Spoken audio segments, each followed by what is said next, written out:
como hemos visto en las dos ponencias anteriores, en la mujer tiene un efecto a nivel emocional importante, muy importante. El haber puesto una denuncia, el proceso que tiene que seguir luego en los juzgados, los sentimientos de culpa que se le generan. Bueno, ahí entra en su rombillo importante y Norma conoce muy bien ese tema, nos va a hablar de este tema. Norma es psicoterapeuta, es directora del centro, de la consultoría Sortzen, es feminista, lleva muchos años trabajando este tema, es asesora de Eudel, de Berdisarea, en fin, y nos hará la presentación. Voy a hacer énfasis cuando van a denunciar y cuando han denunciado y las consecuencias que tienen. ¿Qué pasa con ellas? ¿Qué pasa en ellas? Y para empezar, a mí me suele gustar empezar diciendo que soy feminista antes que psicóloga, porque esto tiene importancia para mí, ¿no? Porque la psicología, como cualquier rama del conocimiento, pues te puedes encontrar una y mil corrientes, ¿no? Y también te puedes encontrar uno y mil psicólogos y psicólogas a los que tú puedes acudir. Y estoy segura que casi ninguna abordaremos este tema de la misma manera, ¿no?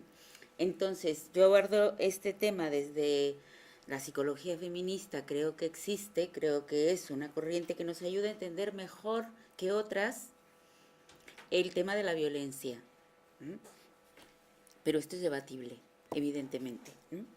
Y en la psicología, digamos que hay una parte que es más especializada y hay una parte de la psicología que se ha popularizado y que todo el mundo maneja, cree manejar o por lo menos lo dice, ¿no? A mí muchísima gente que no es profesional de la psicología hace un diagnóstico clínico, ¿no? Es que esta mujer tiene dependencia emocional.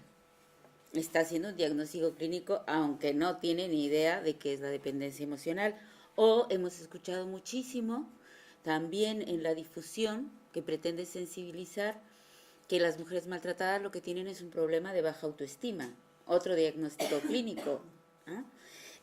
O el ciclo de la violencia, que es una propuesta así clínica también, ¿no? Que tiene más de 40 años y que hay que revisarla en las condiciones actuales. O sea que yo creo que hay que distinguir lo que sería la parte más profesional, lo que intentamos trabajar, con lo que es una parte de la psicología que se ha popularizado, que a veces ayuda y que a veces no ayuda. Yo, por ejemplo, no, igual no es un debate muy para este foro, pero ya les digo de entrada que no creo en la dependencia emocional como uno de los problemas de las mujeres que sufren maltrato. Yo lo coloco en otro lado, ¿no? Y lo coloco fundamentalmente en lo que serían los mecanismos de defensa de las mujeres y en la construcción de significado, ¿no? Y eso es lo que voy a tratar de explicar ahora, ¿no? Y creo que allí tiene que ver el feminismo porque los mecanismos de defensa son distintos, los que se construyen en los hombres y lo que nos construimos las mujeres. Y la construcción de significado es muy distinto si somos hombres o mujeres. Y en ambos terrenos que son los que yo trabajo, ¿no? Se conjuga la parte emocional con la parte racional con la parte corporal, ¿no? O sea, la integralidad de nuestras personas. Yo esta propuesta, digamos que la he construido, la he constatado trabajando con mujeres que vienen a mí, que llegan a mí desde distintos ámbitos. Por un lado, trabajo con mujeres derivadas de los servicios sociales, digamos que tienen unas características, generalmente porque han pedido ayuda a los servicios sociales, pues no solo por el tema de la violencia, sino con otros problemas añadidos, generalmente situación económica complicada, precariedad laboral, hijos e hijas con problemas, y ese es un cierto perfil, si podemos llamarle así, pero no por perfil psicológico, ¿no? Sino por características que llegan desde los servicios sociales. Trabajo con ellos y trabajo también en la supervisión de algunos servicios sociales, es decir, con las trabajadoras sociales que están atendiendo cuando no saben cómo enfocar mejor un caso. Y por otro lado, también en la práctica privada trabajo con mujeres que sufren violencia, pero que no tienen este mismo perfil, entre otras cosas porque pueden pagarse una terapia privada. ¿Mm? Y entonces ahí he visto de todo. ¿Mm? He visto feministas, trabajadoras sociales, psicólogas, ¿no? Que trabajan con mujeres maltratadas, mujeres de mucho mayor nivel económico, muy alto nivel económico, empresarias, o sea, es otras características, pero que sin embargo no es que no tenga nada que ver sus características sociales, ¿eh? Pero los mecanismos de defensa se parecen bastante. Y la construcción de significado también, ¿m? De lo que es la violencia. Yo les suelo decir a las mujeres cuando llegan por primera vez a pedirme ayuda y me dan un poder, porque lo cierto es que lo tenemos también, ¿no? Todas las profesionales que trabajamos nos da la sociedad, nos da nuestra profesión y las mujeres nos dan ese poder, ¿no? Y me dicen muchas veces y me piden que decida por ellas, ¿no? Y me piden que por favor hable con sus parejas para que cambien. Yo les suelo decir que mira, yo en realidad, aunque en mi despacho, en mis tarjetas digan que soy psicoterapeuta, yo soy como una taxista. ¿Mm? Yo manejo un taxi que en ese caso, en mi caso es mi despacho, mi trabajo, y que las voy a llevar donde ellas me digan, no donde yo quiera llevarlas. Ahora bien, soy una taxista profesional con años de experiencia, que si me dicen que me vaya directo a la ría y me estrelle, no las voy a llevar. No pienso llevarlas, incluso pienso convencerlas de que es una mala vía. Y que si ellas insisten en que quieren ir por allí, pues igual les tengo que pedir que se bajen de mi taxi, porque no las pienso llevar a un lugar a donde sé que se van a hacer daño. También les digo que como soy una taxista experimentada, les puedo recomendar, como cualquier taxista, ¿qué le parece si nos vamos por este camino, que igual cortamos algo, ¿no? Y llegamos más rápido a donde queremos llegar, pero si ella me dice, no, porque este yo lo conozco mejor y me da más confianza, las llevaré por allí. También como buena taxista, que yo creo que soy, puedo aceptarles que me digan, mira, no tengo la menor idea de dónde quiero ir. Damos 3 vueltas, tengo la consulta en Bilbao, ¿no? Entonces le decía, damos 3 vueltas por Bilbao, 4, 5, las que tú quieras, hasta que me digas, creo que he encontrado el camino por donde quiero ir. Todo eso lo puedo hacer con ellas. Lo que no puedo hacer es tomar decisión por ellas. Y que además sé que eso es algo que me van a pedir mucho. ¿Por qué? Porque precisamente la destrucción de algunos mecanismos de defensa con la violencia ha hecho que tengan mucho miedo de tomar decisiones. Y no solo de tomarlas, sino de afrontar las consecuencias de tomar decisiones. Y yo las entiendo. Tomar decisiones es una de las habilidades psicológicas que a las mujeres más nos cuesta.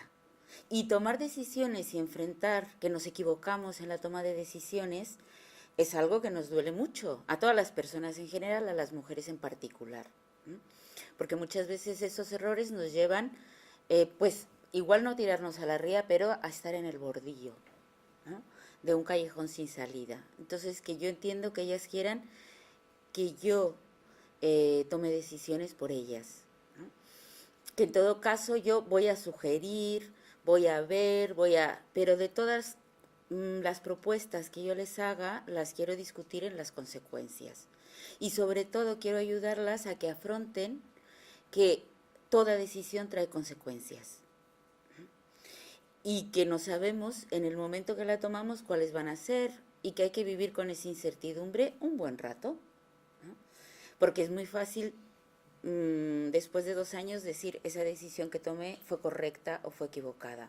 Ya, pero para eso hay que dejar que la decisión surte efecto.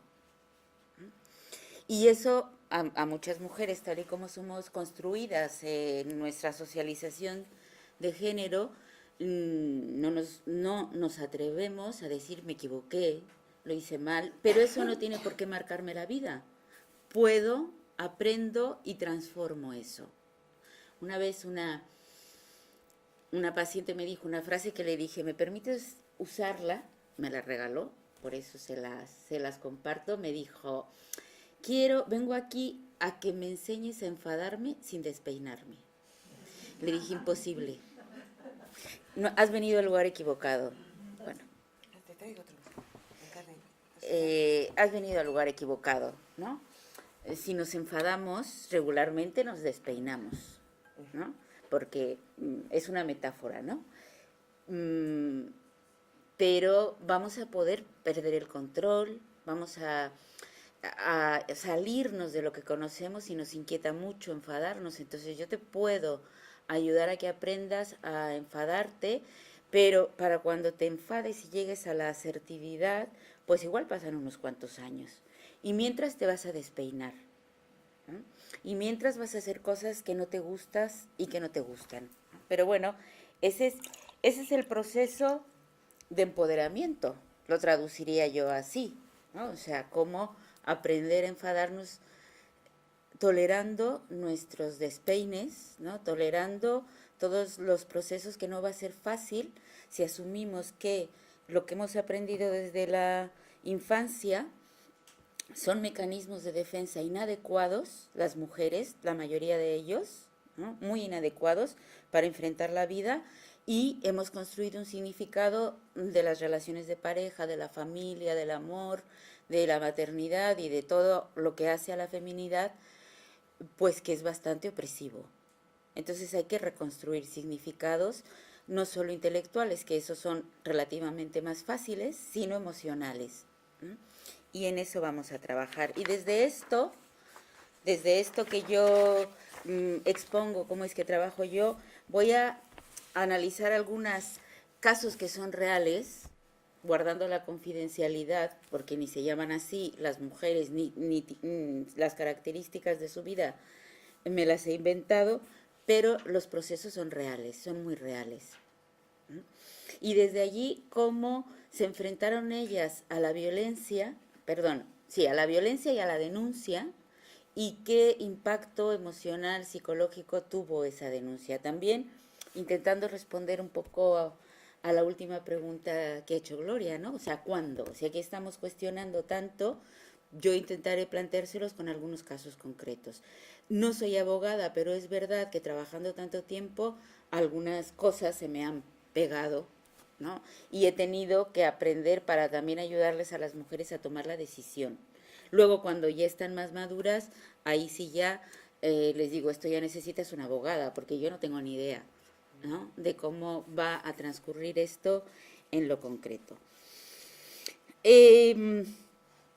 Miren es una mujer de aproximadamente 45 años que no denunció a su marido, maltratador psicológico. Esto lo anoto porque para ella era muy importante el significado de la violencia, que nunca era física, nunca fue física. Alcohólico social, es decir, jamás en su vida reconocería que es alcohólico, ¿no? Pero tomarse 10 cervezas al día, yo percibiría, ¿no?, que es algo más que una cervecita después de trabajar para relajarse, como él lo significa, ¿no? Y lo señalo porque era una parte importante de toda la problemática. Padre de sus 2 hijos. Nunca lo denunció. Vivió 15 años con él.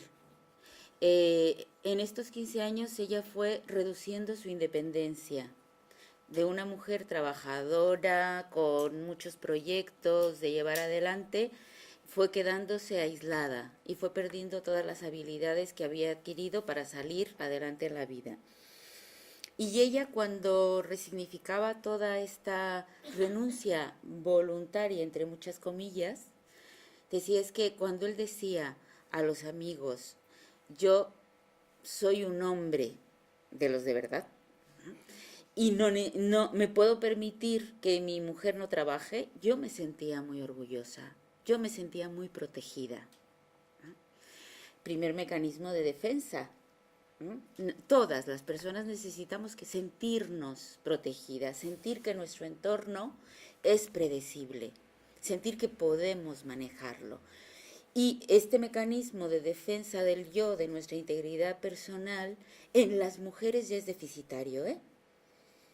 En todas, independientemente de que vivamos o no el maltrato, salvo excepciones de aquellas mujeres que son socializadas desde un patrón no femenino en la familia, que las hay también, ¿no?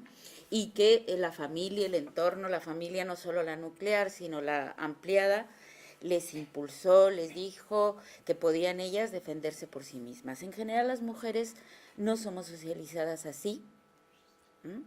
Y aprendemos que necesitamos a alguien que nos defienda, ¿no? Alguien que tome decisiones por nosotras. Ese alguien regularmente es un hombre, ¿no?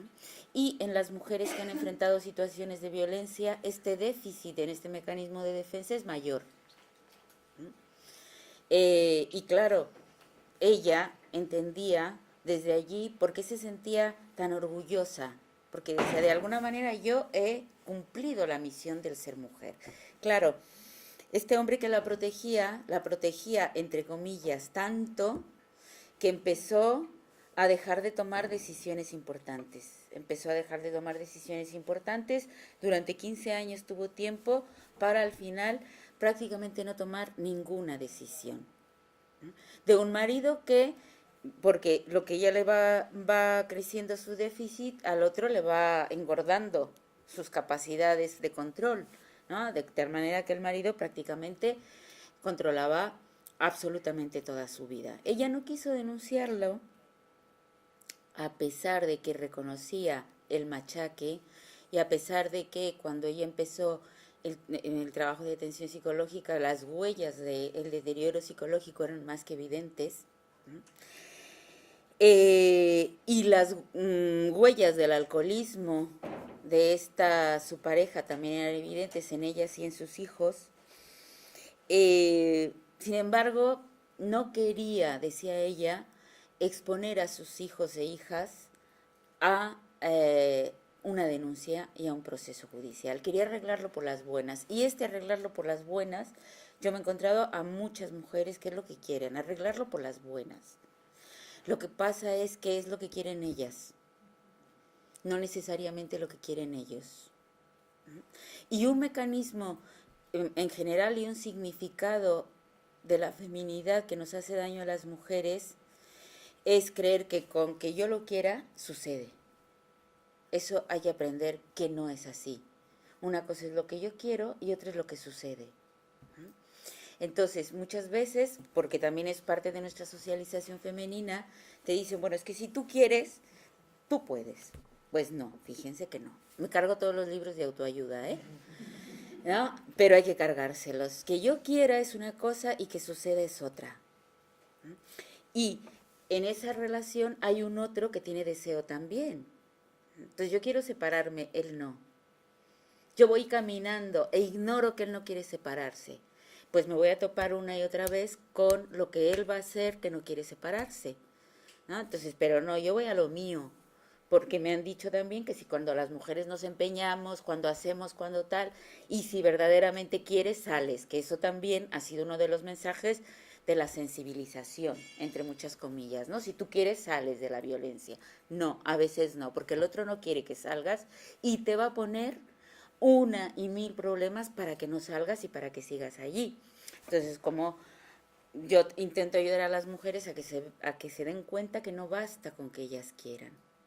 Tienen que tomar en cuenta lo que él quiere, no para hacerlo, sino para hacer sus estrategias, ¿no?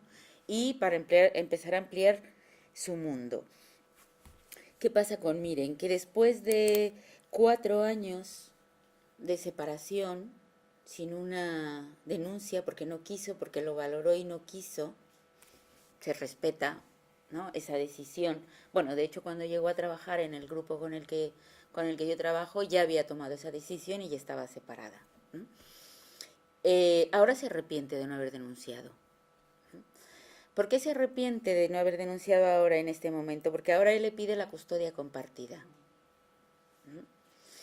Y claro, cuando ella sabe todo lo que, cuando sus hijas e hijos están afectadas y afectados por la violencia, ¿no?, Cuando una niña de 8 años dice, ¿qué mierda de vida tengo? Mejor debería morirme, ¿no? Ese es un daño grave en esa niña, ¿no? Y cuando ella está viendo que después de la separación, él, que tenía el control de la relación, porque acuérdense que todo el tiempo él fue tomando el control, cuando ella le costó muchísimo la separación, la hizo y la hizo por las buenas, le dejaron a ella el usufructo el uso de la vivienda, pero él se cambió a una casa justo enfrente, desde donde, lo cual con binoculares, que ella varias veces lo descubrió, controlaba sus entradas y salidas, y el acoso continuó, ¿no? Claro, ahora ella se arrepiente, porque es probable, y están en ese proceso, que tenga la custodia compartida. Y ella decía, ¿por qué no me explicaron a mí todo eso? ¿No? Porque entonces me lo hubiera pensado en denunciar. Yo decía, bueno, sí, puede ser, pero igual puede ser que aún con explicaciones hubieras decidido que no, ¿no? Porque en ese momento pensabas en tus hijas e hijos sobre todo, ¿no? Ahora entonces hay que entrar a ver cómo encausas todo este tema de la custodia compartida. Pero lo más importante de este proceso de Miren es que durante el tiempo que ha estado trabajando, que ha estado revisando su vida, ha ido recuperando el control, ¿no? Y a pesar de que sabe que le va a costar mucho, ya sabe lo que es, ya está preparada para enfrentar la evaluación que le van a hacer, para la custodia, el juicio, y lo hemos hablado muchas veces, no es que lo vayas a vivir bien, seguramente lo vas a vivir fatal, pero está preparada, sabe más o menos a lo que va a ir, incluso ha diseñado estrategias por si no le dan la custodia compartida y por si le dan la custodia compartida, porque hay que diseñar estrategias para todo. Hay muchas mujeres, mecanismo de defensa de la negación, que es un mecanismo muy primario, ¿no? Si yo cierro los ojos, no veo y no existe el mundo, ¿no? Entonces es un mecanismo de defensa que lo tenemos todas las personas. La negación en las mujeres que están enfrentando violencia es también muy, muy frecuente esta negación. Entonces cuando yo les digo, vamos a evaluar qué va a pasar si te dan la custodia compartida y si no te la dan. No, por favor, no evaluemos eso, quedémonos en la parte optimista. No quiero ni pensar, porque hay una especie de pensamiento mágico de que si yo pienso que se la van a dar, voy a traer la custodia compartida. Le digo, no, eso puede ser en una realidad, en unas creencias místicas que no me voy a meter en ella, pero no, o sea, aquí hay que evaluar todas las posibilidades, porque si no, no vas a estar preparada para cuando te hagan esas preguntas o te metan a explorar la vía de la custodia compartida. Hay que explorarla, hay que ver qué vas a hacer, ¿no? Hay que imaginarte, hay que ponerte en esa situación. Bueno, en este caso, Miren dice que se arrepiente. Yo creo que hubiera hecho lo mismo, aún si le hubieran informado de lo de la custodia compartida, porque sobre todo esta mujer en concreto, para ella proteger a sus hijos e hijas era y sigue siendo lo más importante. Lo que hemos ganado es que ya no relega su propia protección a la nada, sino que ha aprendido a protegerse, ¿no? Y lo va haciendo cada vez mejor y yo creo que eso le va a dar más fuerza para enfrentar lo que sea el resultado de la custodia compartida. Pero está también Amaya, una mujer muy guapa, lo digo porque para ella es importante este significado, denunció a su pareja que intentó matarla, con un parte de lesiones donde decían que las marcas en su cuello eran compatibles con un intento de asfixia. Ella, como yo creo que haría lo mismo yo y todas las aquí presentes, salvo que estuviéramos en una situación de mayor deterioro psicológico, se defendió. Pateó, mordió, hizo lo que pudo, ¿no? Su hijo de 3 años estaba presente mientras él intentaba ahorcarla. Los vecinos oyeron el escándalo, llamaron a la policía y entró por la vía que que han descrito Miren y Patricia, y yo creo que entró bien, o sea que debía de entrar a ella porque estaba en riesgo su vida. ¿Qué pasó? que él también presentó un parte de lesiones donde se le veían los arañazos, ¿no? Donde estaban allí. La jueza que le tocó, eh, la sentencia fue agresión mutua. ¿Mm? Y custodia compartida. ¿Mm? Amaya decía, y de hecho el día previo al juicio, donde recibió esto, me dijo, yo voy a ir guapísima. O sea, me voy a poner un vestido súper ajustado, me voy a pintar, porque iba realmente muy deteriorada físicamente, estaba muy deteriorada físicamente, a mí él no me va a ver así. Bueno, pues ese ir guapísima jugó en su contra, ¿no? Jugó en su contra, y yo le decía, bueno, intentaba, pero ella me decía en ese momento, no, yo no puedo permitir que él me vea así. O sea, pero igual, date cuenta que en la vía penal, ¿no? La jueza, bueno, yo como taxista intenté que no se fuera por ahí, pero para ella en ese momento presentarse con una presencia que él no la pudiera romper, porque estaba rota esta mujer, ¿no? Psicológicamente, jugó en su contra. Tiene custodia compartida. Él dijo a cambio de no ejercer la custodia compartida que entonces dejaba de pasarle dinero. Y ella lo aceptó, ¿no? Con lo cual su situación económica se deterioró, ¿no? Ahora está trabajando, ha empezado a recuperarse un poco, pero yo quiero que ustedes imaginen, ¿no? Lo que ha significado para ella que un intento de muerte presenciado por su hijo pequeño, le digan que es agresión mutua. ¿Mm? Ella me lo repite prácticamente cada vez que nos vemos, ¿no? Porque ella estaba viviendo una situación difícil, pero el trauma del juicio ha sido mayor para ella que toda la vivencia, ¿eh? ¿Por qué? Porque no reconocieron que su vida estuvo en peligro, ¿no?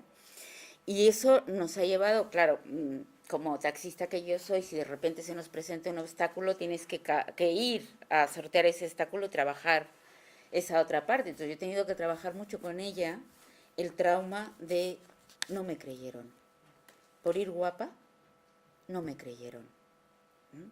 Y como trabajas la autoestima y la autoimagen, que para las mujeres es importante, con todo lo que el medio judicial le devolvió. Y fíjense que ella no denunció, ¿eh? En este caso fue directamente, llegó a la chancha, que por otra parte decía, si no llega me mata, ¿no? O sea, me hubiera matado si no llega la policía en ese momento. Entonces son decisiones vitales muy complejas, ¿no? Que me decía un día, me han dicho, una terapeuta que por otras circunstancias consultó, que soy una narcisista. Y dice, ¿y eso? ¿No? Es un término muy técnico, ¿no? Aunque lo usemos en el lenguaje cotidiano, es un término de diagnóstico. Porque yo cada vez me decía ella, mira, aquí tú me ves como vengo y no me importa venir, o sea, con los pantalones más viejos que tengo y sin pintar. Pero yo cuando salgo, pues no quiero que vean esta imagen de víctima. Entonces yo me arreglo y cuando se arregla, pues es una mujer muy atractiva, ¿no? Entonces la terapeuta me dijo que me gusta llamar la atención.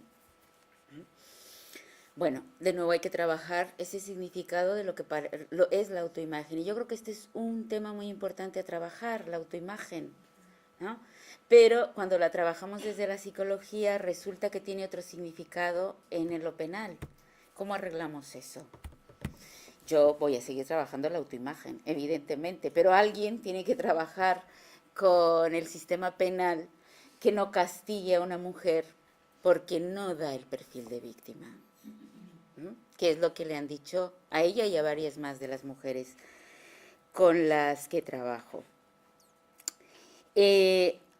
Richu tardó más de 3 años en denunciar a la pareja de la que estaba separada y que seguía acosándola.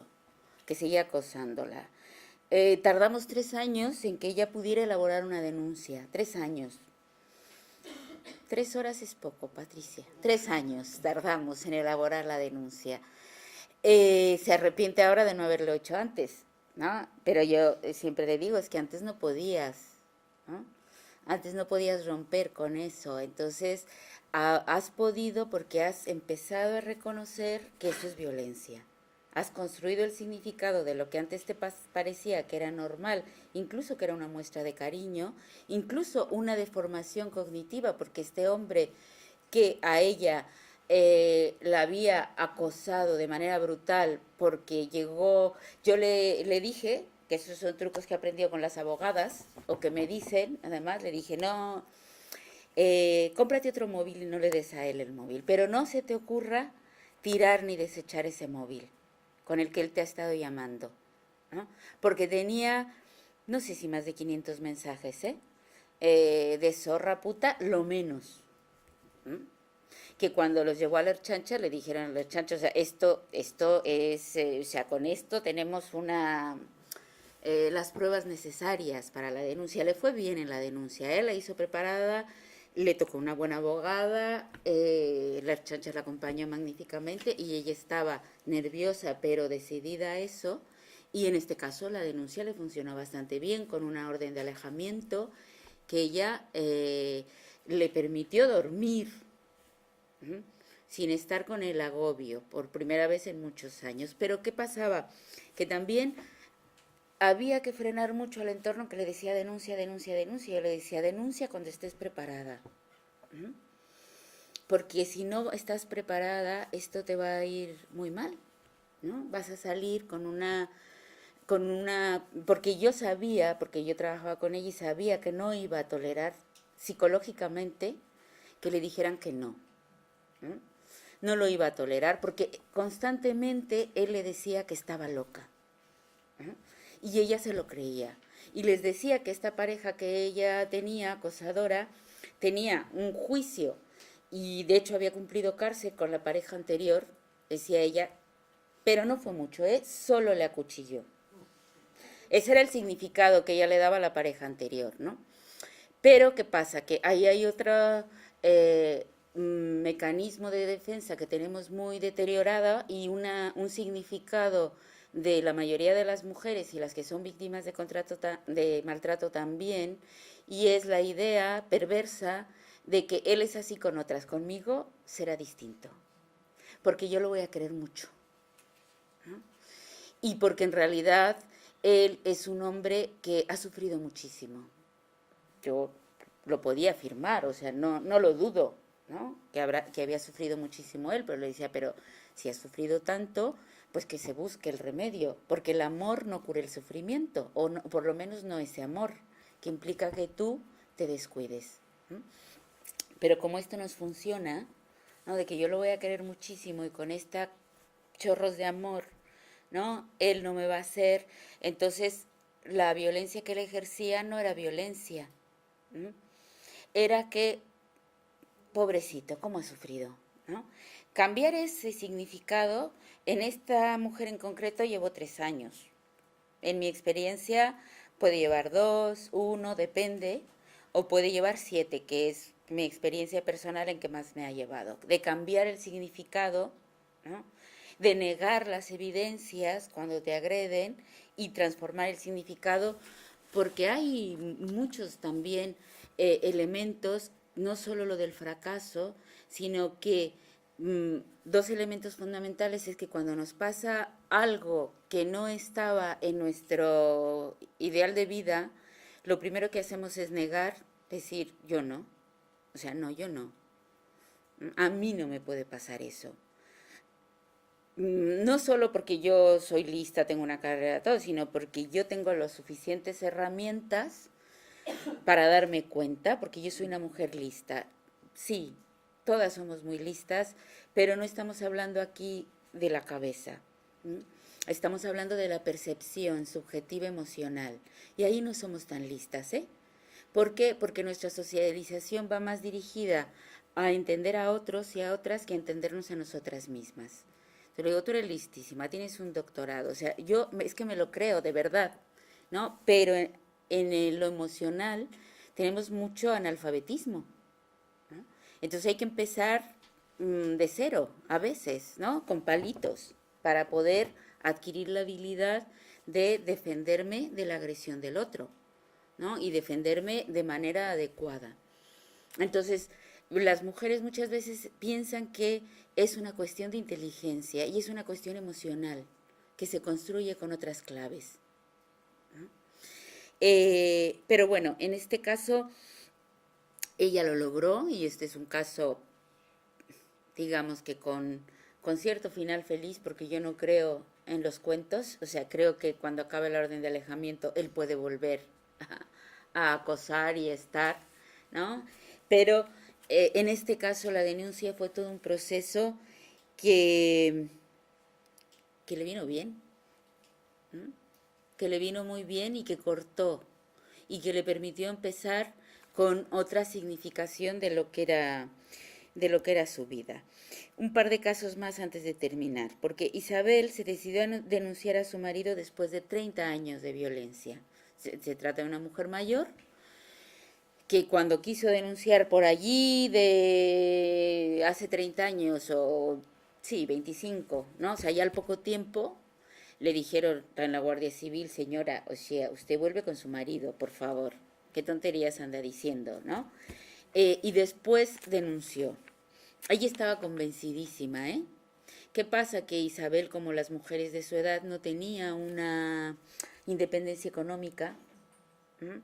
Eh, el marido estaba ya jubilado, ¿no? O sea, las condiciones materiales eran muy difíciles para que Isabel a su edad pudiera empezar a construir independencia económica y una vida propia, digamos, en una nueva dirección.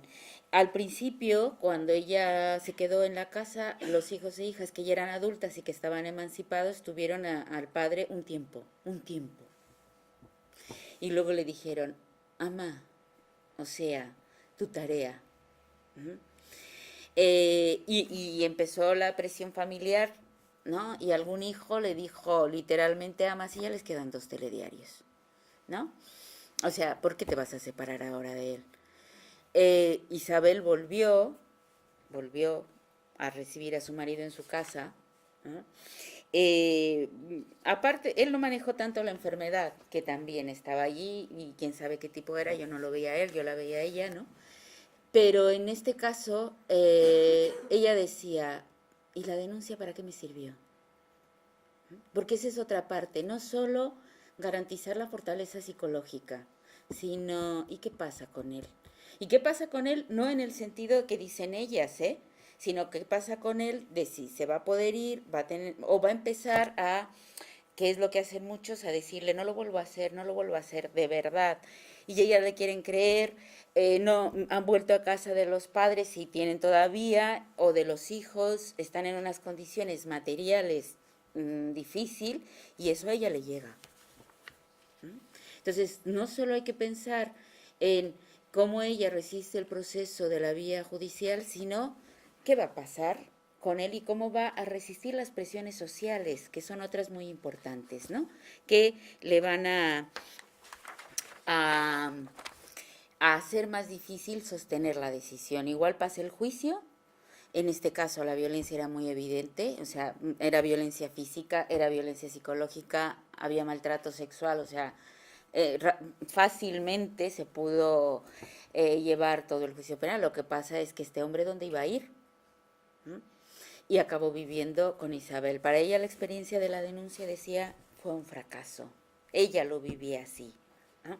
Yo intentaba que viera que no era solo la experiencia de la denuncia, sino todo lo que se movió alrededor de la denuncia. Y por último, Zulema es una chica que además, por el nombre, verán que es una chica que no ha nacido aquí, y esto me parece importante subrayarlo en este caso, porque ella había abandonado a una pareja violenta, era joven, una chica joven, había reconocido la violencia más o menos más rápido que Isabel, por ejemplo. Bueno, Isabel también la reconocía, lo que no tuvo era las condiciones.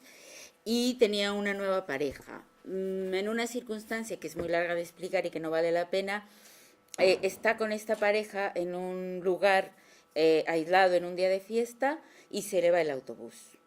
Que no vuelve a pasar hasta dentro de 3 horas otro autobús, ¿no? Entonces ella le da un ataque de pánico, le da un ataque de ansiedad. Y su pareja que está allí, ¿no? Eh, bueno, y que nosotras igual haríamos la misma porque tenemos mucha educación televisiva, ¿no? La coge, ¿no? De los brazos y le dice tranquila, no le llega a bofetear, pero sí a cogerla fuerte, tranquila, tranquila. Va pasando un señor que ha oído mucho eso de que denuncia a las mujeres, llama y entonces él que está tratando de tranquilizarla, llega a la chancha, se arma, ella se va al hospital, tiene marcas, ¿no? Empiezan a entrar por ese pasillo oscuro y sin luz. Ella les dice que no, que no, que no, que no, que su novio no la está maltratando, ¿no? Y entonces el personal que la atiende, que le dice que está muy sensibilizado, le dice, lo que pasa es que tú no percibes bien la violencia, ¿no? Entonces eran festivos, ella me llama, me dice, por favor, diles que sí sé percibir la violencia, diles que estoy en un grupo, yo les he explicado, pero no me creen. ¿No? Bueno, en este caso también tenía que ver con el hecho de su país de origen, ¿eh? Y entonces a ella le decían, lo que pasa es que ustedes las mujeres extranjeras son tan sumisas y aguantan tanto. Y digo, bueno, pues si voy yo, igual nos dicen a las dos, no creo que te sea de buena ayuda si te digo que no has vivido, ¿no? Pero bueno, vamos a ver qué hacemos. Fue posible sacarla de ese túnel, fue posible, ¿no? Pero porque ella se empeñó, ¿no? Decía yo, o sea, no puedo permitir que mi novio, que me ayuda, mogollón, ¿qué tal? Vaya detenido, no puedo permitir esto. Y hicieron causa de esto, ¿no? Hicieron causa, movieron, no sé muy bien qué movieron, pero movieron algún resorte en el sistema judicial que salió sin, o sea, no con, sin este juicio, sin nada, o sea, que pudieron echar para atrás la denuncia, ¿no? Pero los ejemplos que yo les pongo son diversos, podríamos estar con muchos más casos, ¿no? Porque entonces creo que para ver y valorar la denuncia en cada caso, es eso, valorar la denuncia en cada caso, el momento, las herramientas, quién la hace, cómo lo apoyan. Claro, a mí cuando yo también doy formación, sobre todo a policías o personal, no personal judicial, que esos no se dejan, como tú dices, pero sí policías, ¿no? Me dicen, es que no podemos hacer eso que tú dices, tenemos que levantar la denuncia. Digo, ya, entonces, lo que podemos hacer, suelen decir, es que las mujeres sepan que la policía no es un servicio de información. Porque vienen aquí a informarse y alguna mujer me decía, yo fui a pedir información y salí divorciada. Y es verdad, ¿eh? Es verdad. Yo, o sea, da para broma, pero es verdad que salió divorciada. O sea, este automatismo del que hablaba Miren y esta vía de la que hablaba Patricia, esa mujer fue a pedir información y se vio divorciada. Y cuando yo suelo trabajar haciendo algún juego de roles de la entrevista, que es interrogatorio en efecto, pues yo veo como la mujer llega, dice, a veces ni le dicen su nombre y le empiezan a decir, viene por maltrato, ¿no? Ajá, entonces quiere divorciarse, ¿no? O sea, ya es como un guión de qué es lo que quiere esta mujer. No, no es lo que quiere. Pero entonces suelen decirme la gente de la Erchancha, pues entonces hay que decirles que la Erchancha no es un servicio de información y es importante. Interponer una denuncia, ¿no? Es una vía dura, lo que han dicho antes mis compañeras, ¿no? En la mesa, que las mujeres deben saber que hay otros recursos, los servicios sociales. Pero ojo con esos recursos, sobre todo los sanitarios, porque los sanitarios te dicen, yo tengo que denunciar, ¿eh? Y me decía un juab de algún centro sanitario, a mí si una mujer me empieza a algo, o sea que ahí sí reconocía indicadores, algo que se pueda oler a denuncia, yo le digo, no siga hablando conmigo, ¿eh? Porque yo le voy a poner la denuncia, ¿no? Entonces, claro, con ese personal sanitario, o sea, cualquiera se atreve. Y ciertamente no es todo el personal sanitario. Hay personal sanitario con el que yo suelo trabajar de manera muy bien. El problema es que hay un elemento que no podemos dejar que jueguen esto, y que es la suerte. Con suerte te encuentras un buen médico. No, tendrían que ser todos, ¿no? Con suerte, que hay muchas abogadas, muchas, y una buena jueza. Y yo creo que hay algunos casos de los que las aquí he contado que se resolvieron bien y que la denuncia fue muy importante. Pero, ¿por qué con suerte? O sea, eso no es una política pública, eso es un juego de azar. Y estamos aquí, creo, todas interesadas en hacer políticas públicas, por lo cual no es... A ver si con suerte yo me encuentro con uno que me hace la declaración de la renta y me sale a pagar, ¿no? Porque no la sabe hacer, ¿no? O sea, eso es lo que es una política pública. O sea, no importa si tengo suerte o no tengo suerte, ¿no? Hay unos papeles, bueno, eso es lo que yo veo, que llenan y que hacen tabla. Igual sí hay con suerte también ahí, yo no me he enterado, pero bueno.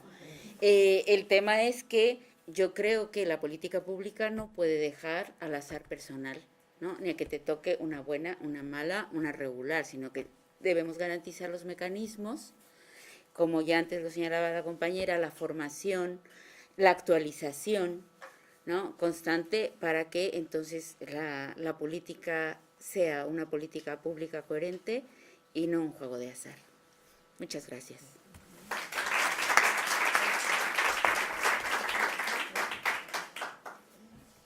Bueno, hacemos 10 minutos, un cuarto de hora de preguntas y luego ya nos vamos a comer.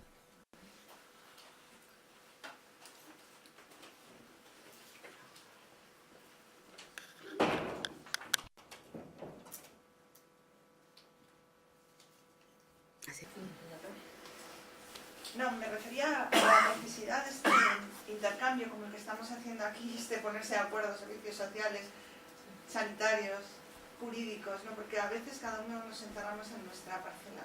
Y es que me ha parecido súper, bueno, aparte que me ha encantado la charla, Norma, de verdad, me ha parecido muy importante eso que has dicho.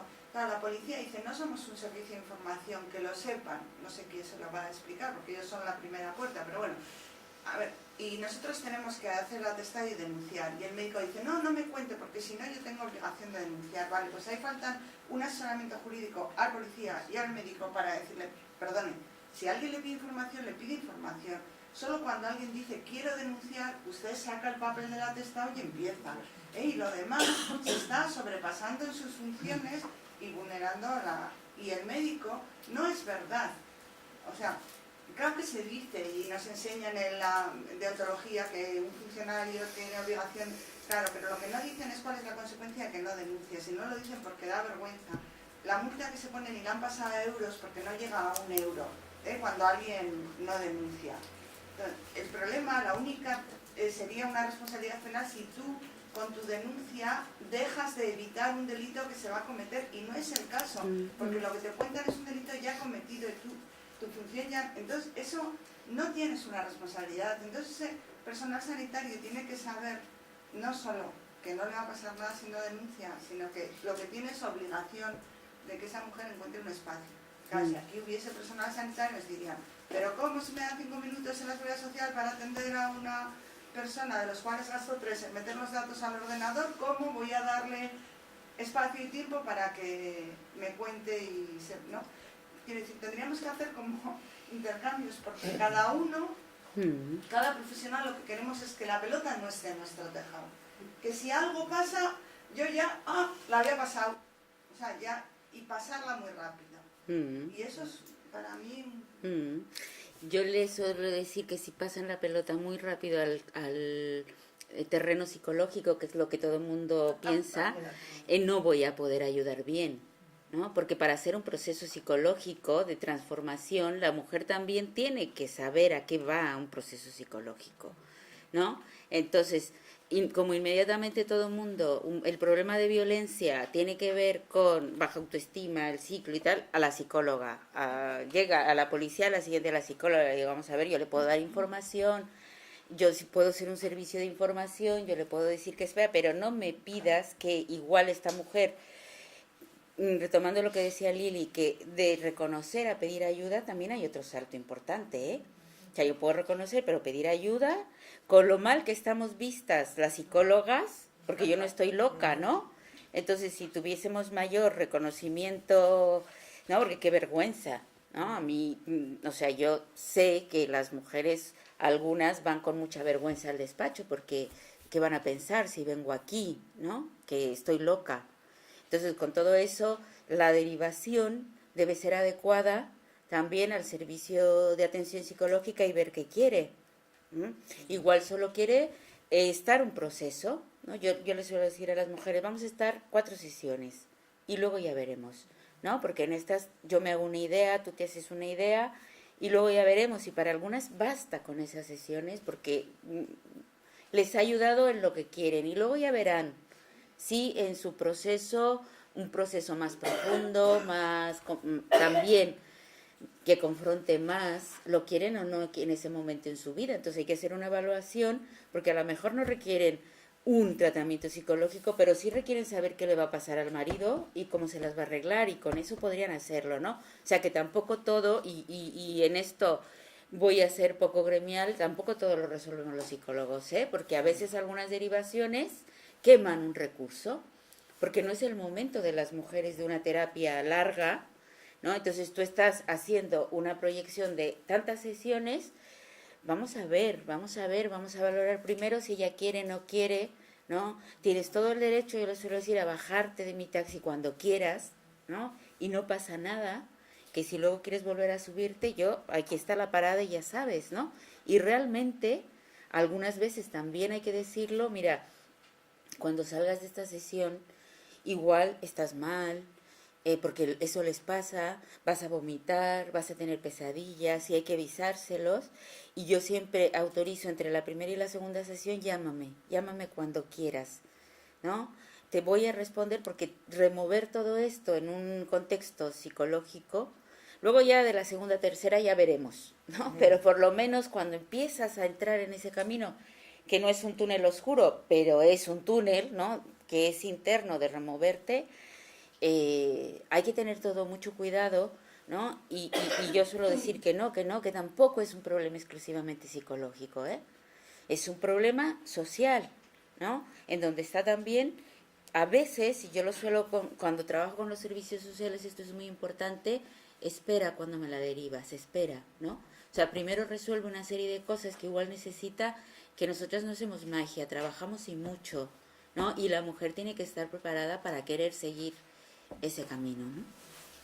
Yo quería decir como una contradicción que existe, tú planteabas los servicios sociales con la gente mayor, el maltrato entre la gente mayor. En un matrimonio de 80 años, en el que hay un maltrato, en el que, por ejemplo, vino Sakidecha, es un caso real, ¿eh? Y se le ve a la mujer amoratada, es decir, con maratones, claro, la médica quiere curarse en salud, quiere hacer la denuncia.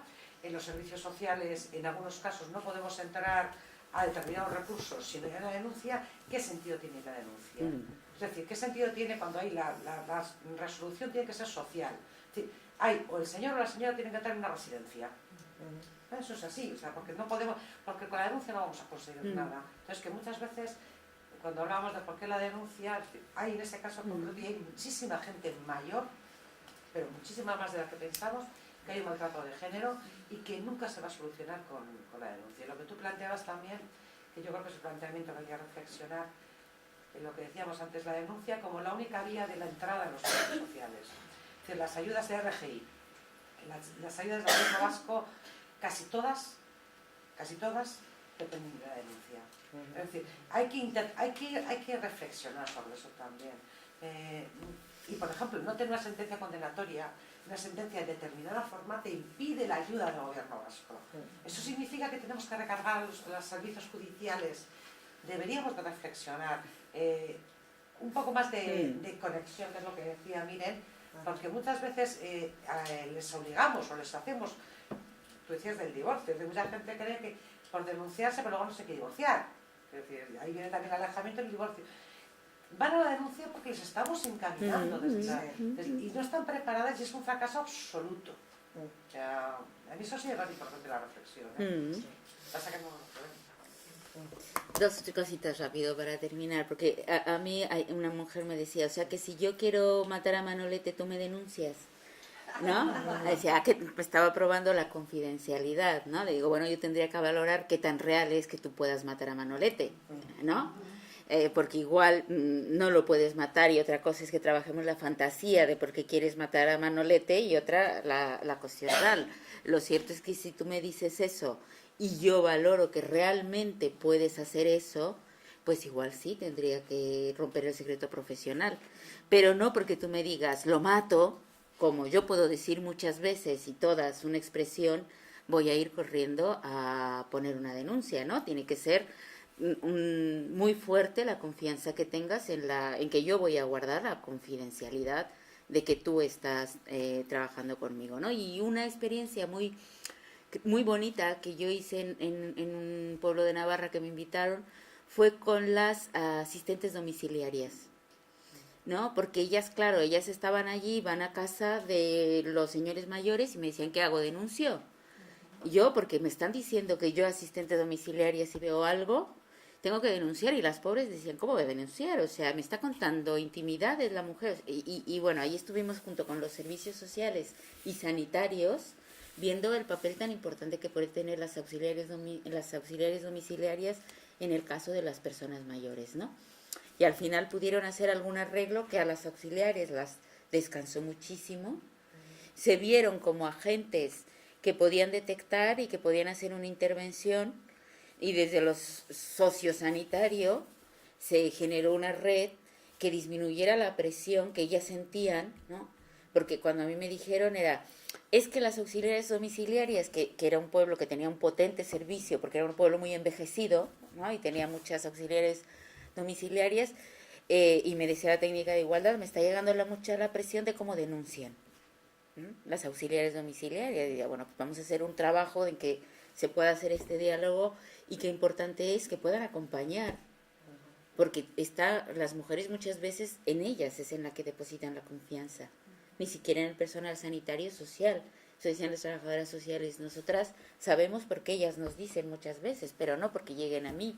Entonces, como realmente hacer una red de apoyo que no de denuncia, y de denuncia ya vamos a ver cuándo y valorar caso a caso, ¿no?